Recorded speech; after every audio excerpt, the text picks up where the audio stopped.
ndị eji okwu ha agba izu na ngalaba egwumụlọ nọzi ugbu a wee na-akpọ oku onye na onye ọbụla jikọọ aka ọnụ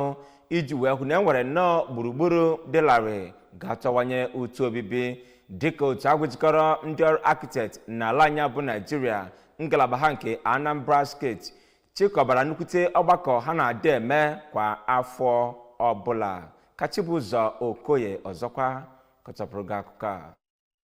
Ọ na-ekwu okwu n'oge ya bụ mmemme ka onye isi oche ndị otu ahụ na steeti a bụ dọkịta Michael Ikenna Ọnụọra mere ka amata na ya bụ isi okwu sekpụ ntị n'oge ya bụ mmemme nke a kpọrọ inegara anya n'iwube obodo bụ sọ mma na ebe a haziri nke ọma ọrụ dị iche iche ndị ọrụ akitekt ndị otu ahụ na-ese ihe ga na-alụ nke dabara na echiche gọvanọ Chukwuma Soludo iwube obodo bụ sọ mma nke a haziri nke ọma. Onye nọchitere anya gọvanọ Soludo n'oge ya bụ mmemme bụ onye kọmishọna na-ahụ maka ewumụlọ na ndozi obodo bụ Honorable Poli Onyeka kenere ndị otu ahụ maka ya bụ mmemme ma kwue n'ọchịchị na ugbu a na steeti a na-agbasi mbọ ike iwube obodo ga dịka ndị mepere emepe na mba ofesi. Na mbụri mkpo na-enye ihe nkụzi ka akitekt Asọmba Andrew Egbuọnụ mere ka amata n'ọchịchị dị ugbu a na steeti a gbago mbọ nke ukwuu iwube obodo bụ sọ mma ma gwazie ndị akitekt nọ na steeti a ka ha na-alụ ọlụ etu iwu si kwado. Onye isi oche na ụlọọrụ Anambra State Fiscal Planning Board bụ ọkaiwu Chike Mmadụekwe